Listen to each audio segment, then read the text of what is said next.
have both wealth and happiness together? We believe that you can. So today we're going to be walking you guys through 7 strategies for building wealth and happiness. We are doing this on the back of a book we read recently by Jim Rohn, by that same title. We're going to be sharing with you guys our own personal perspectives. That's right, and Ken and I are both going to pick one thing each from each of the strategies and share with you what stood out to us. Yep, we're going to see this as a bit of a book review essentially. Yep, so do make sure you hang about because we're going to be sharing a lot from our own life perspectives. I'm Mary. I'm Ken. Of the Humble Penny and Financial Joy Academy. And what we do on this channel is to give you the tips, the insights and the practical hacks to help you work towards a dream life of financial independence and money joy. If you've been watching our channel for some time, we'd appreciate you making sure you hit that subscribe button to keep on supporting us here at The Humble Penny. Don't forget to like this video as well if you're getting some value from it. Now, just to make sure that you are going on this journey with us for this particular video, we'd love to see you in the comments. Let's get engaging, let's get talking. Let us know which of these 7 strategies you feel is one that you need to focus on right now in your life to build wealth and happiness. So as you listen, if something occurs to you or something you need to focus on, we'd love to hear from you in the comments. Right, so let's dive straight in. Oh, by the way, guys, if you want to purchase this book, we've got a link in the description below of where you can purchase the book. Okay, so strategy number 1 is to unleash the power of goals. Now, one thing that stood out for me was that unless you have goals, it is impossible for you to manage your time effectively. There is a direct link between productivity and also clear defined objectives. Jim Rohn says the allocation of time is not critical if objectives are not firm and vividly planted in the mind. It's that simple. This is one of the reasons why writing goals down is super important. Yeah, the one thing that really stood out for me reading strategy number 1 was a biblical reference, which is, without dreams and vision, we perish. Wow. And what's interesting about that is that the opposite can be true as well, which is that with dreams and visions, we get transformed in very unique ways. One thing to understand is that once you set goals that really matter to you, really matter, it really changes how you approach your day. Everything about your day changes. Everything about your week changes. From how you feel, what meetings you choose to attend, who you might choose to hang out with. A lot of that is then affected because you set a goal that really matters to you. It even affects what you choose to spend your money on. In short, choosing goals that really matter to you, everything you do from then on becomes all about trying to accomplish those goals. We made a video previously called 9 Financial Goals to Achieve in Your 30s. It's a really popular video. We're going to put a link to it below and above for you to head over and check that video out. For those 9 goals we think you should be focusing on financially if you are in your 30s and beyond. Strategy number 2 is to seek knowledge. And the one thing that really stood out to me as I read the book was this reference where Jim Rohn says, man must not live by bread alone. Okay, this is a reference which is interesting because what he's really saying here is in our normal day-to-day, outside of the food we might be eating ordinarily, we must choose to nourish our minds and our souls with the right words. Most people actually don't do this and so therefore suffer from a form of mental malnutrition. So what this is really saying is don't just feed your mind the easy stuff. Think of reading time as tapping the treasure of ideas time instead. When you are reading, you're essentially not only opening up your imagination, but you're actually always uncovering treasures that might be able to help you build other elements of your life. So one thing that stood out for me was the need to invest in effort.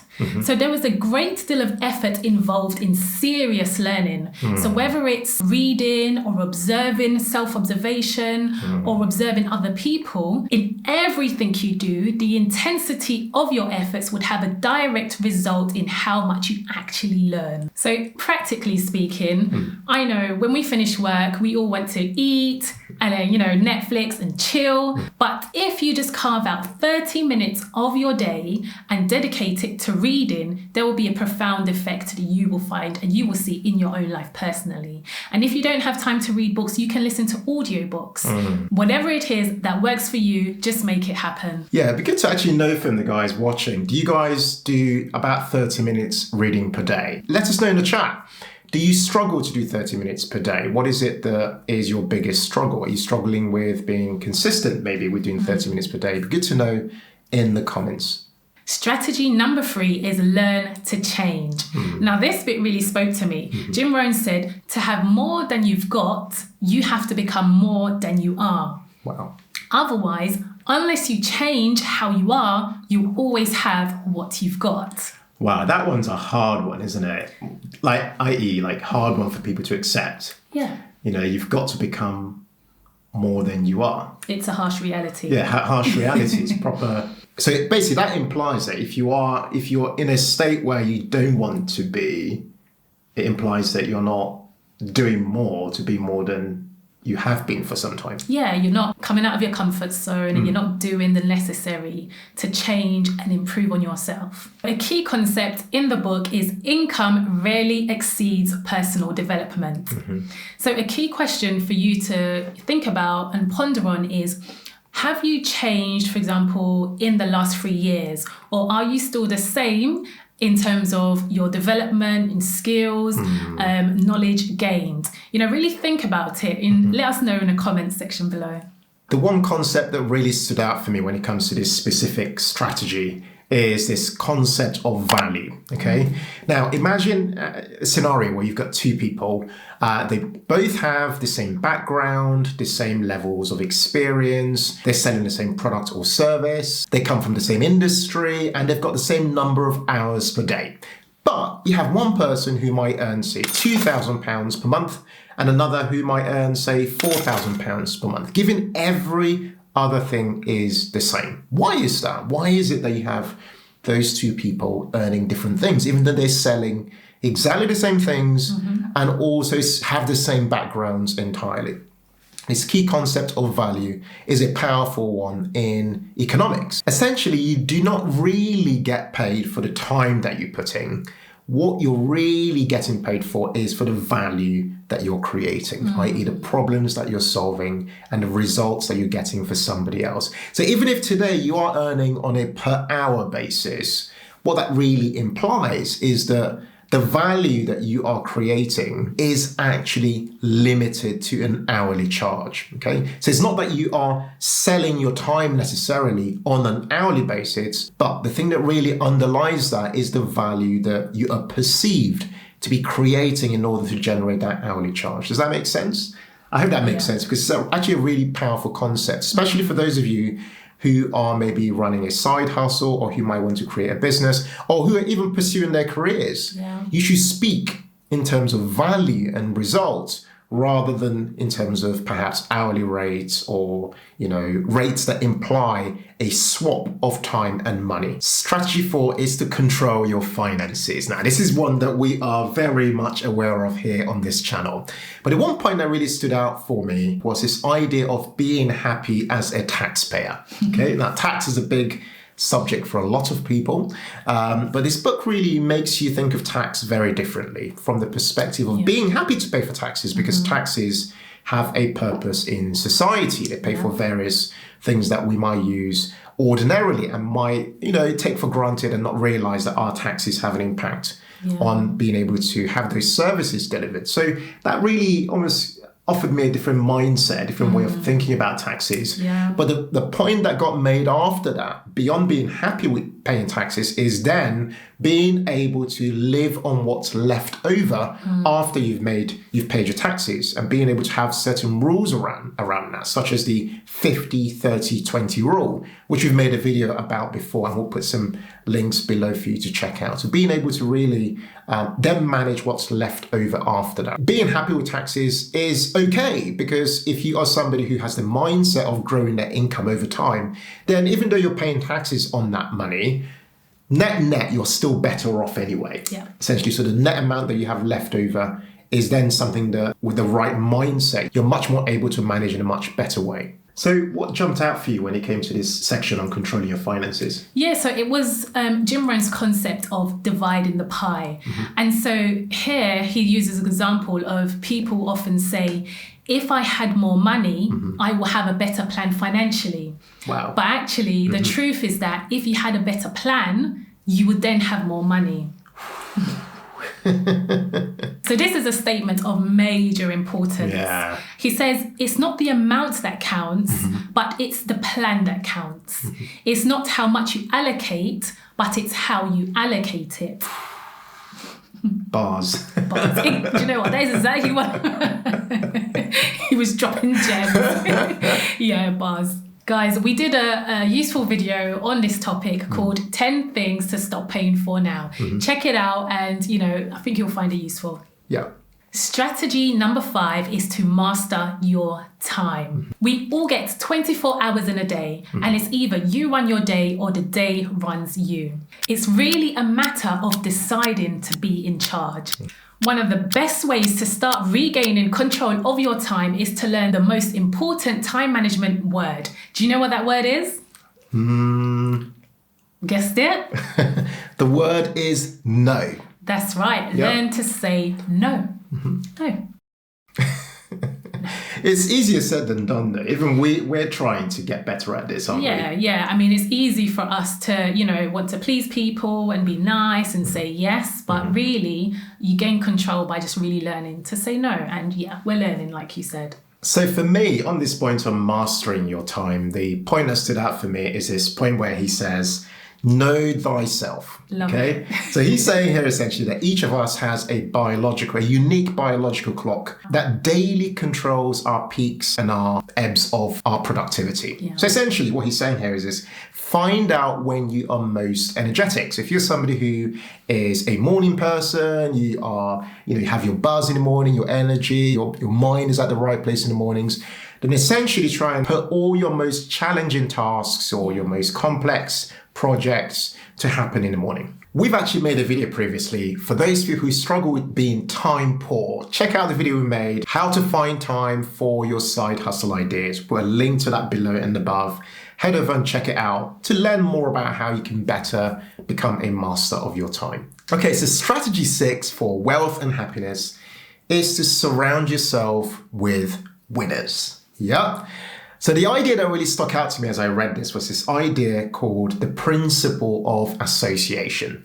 So have you ever considered how the people you have around you is influencing the type of person you want to become one day? Have you actually ever really thought about it? Because if you haven't, it really does affect you. So I've got some good examples here that I read. If you are around people who spend all their money every month, for example, then the chances are you become excellent at spending all your money every month. If you are around people who cut corners, they make it a thing to look for shortcuts and cut corners, then the chances are you too will become somebody who will cut corners in order to be able to get to where they're trying to get to. Essentially, the implication of having the wrong people around you is that you can get knocked off course until one day, maybe over a few weeks or even over, say, a decade, you look back and you think to yourself, how on earth did I get here? So to avoid wasting your time, according to this book that we read, there's some really good tips that were mentioned, which I'm going to read out to you. To avoid wasting your time with the wrong crowd, ask yourself these 3 questions. Okay, they're really important questions. First one is, who do I spend my time with? So literally sit down and ask yourself and write it down. Secondly, what are they doing for me? Really important question, that one. And the third question is this association okay with me? Really powerful. Now, these questions should not be ignored. Get answers to them because they will help you figure out whether the people you ultimately hang around with, whether they, number one, that association is a positive and constructive one, or if, on the other hand, it's a negative and destructive association for your life. Now, if you find that association is a negative and destructive one, there are 2 things you can do. One is to just almost remove yourself from the association of people who are affecting your well-being. Now, this can be quite tough, especially if Those people might be family members, for example. It can be quite hard doing that. The second thing you could do is to spend limited time with them, in effect, prioritizing your key time with the people you love, which is actually a point you were going to share with us. Exactly. So the thing I took away was the law of expanded association. And what that says is to basically spend more time with the right people. So who are the right people? Well, good question. This depends on your goals and objectives. Jim says, generally look for people with substance and culture. People who spend time reflecting on the meaning of life and who accomplish great things through discipline and perseverance. Spend time with those people. Or simply people who feed your soul by you talking with them, going out with them, having dinner with them. Spend time with those people. I love that sort of environment, really, where you're meeting people, some of your friends. There's certain people we can think about who we know that when we speak to them, you walk out of that chat or that environment just feeling happy, like, positive. like you're buzzing, right?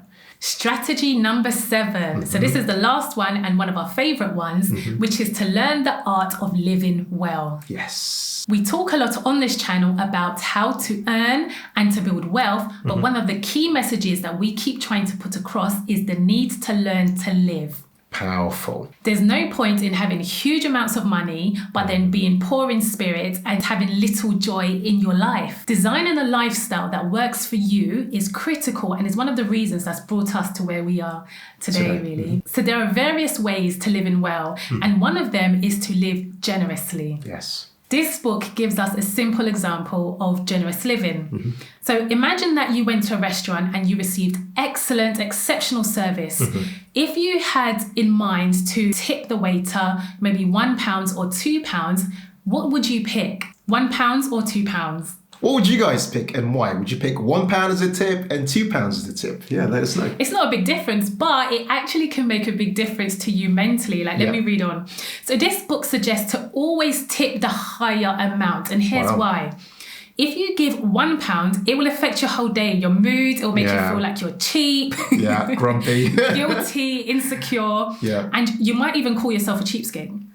However, if you tipped the £2, you'll feel prosperous. I really love that example you gave about tipping because it's something that pretty much everyone can relate to. The one thing that stood out for me from that particular strategy number 7 was to be happy with what you've got whilst you are pursuing what you want. So important. I know, right? It's so important. And this is one that we live by daily, right? Because it really is so easy to watch what other people are doing and not really be happy with what you've got whilst pursuing your own personal goals.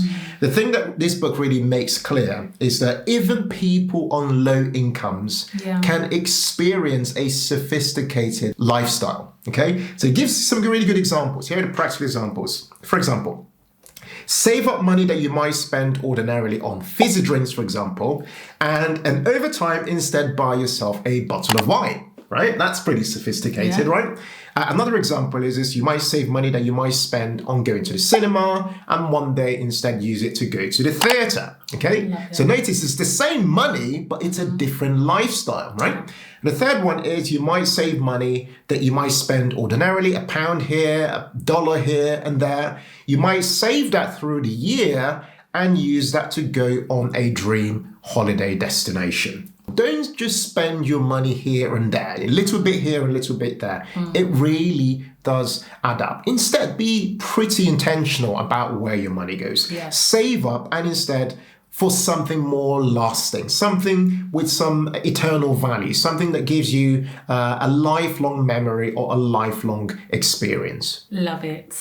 If you've not seen our video that we made, A Day in a Life, which is our only day in a life video that we've made so far, we'd say you should check it out because that video really gives you a reality of our day-to-day lives and how we try our best to really pursue this art of living well. Okay, we're going to put in the links below and above for you to head over and check out that video on the day in the life. So you can see our day-to-day lives, how we practically go about not just pursuing business and trying to build wealth and what have you, but actually choosing to make certain practical decisions in our lives that means that we prioritize our marriage, we prioritize family life, we prioritize play and fun and things like that as well.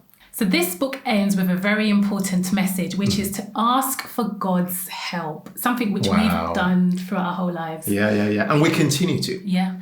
Really powerful. And this is so important because not many people do that. Yeah. Especially if you don't have a faith. So yeah. But it's something that we do. Yeah. And we, if you have a faith, it's something you definitely should consider doing more often, not when things are going bad, but also when things are going good. Yeah, I wanted to make the point as well, which is that although a lot of our future success really relies on us and what we do day to day, this particular point about asking God for help is important for our spiritual nourishment. Yeah, especially for those days where, our determination is not as strong as we want it to be, and we face practical life challenges. So guys, would love to know in the comments which of these 7 strategies for wealth and happiness stood out for you as something that you need to work on. We'd love to know. Let us know in the comment section. We really hope you've enjoyed today's video. If you have, hey, hit the subscribe button, hit the like, and share this video with somebody else as well who you think might take away a lot of value from watching today's video.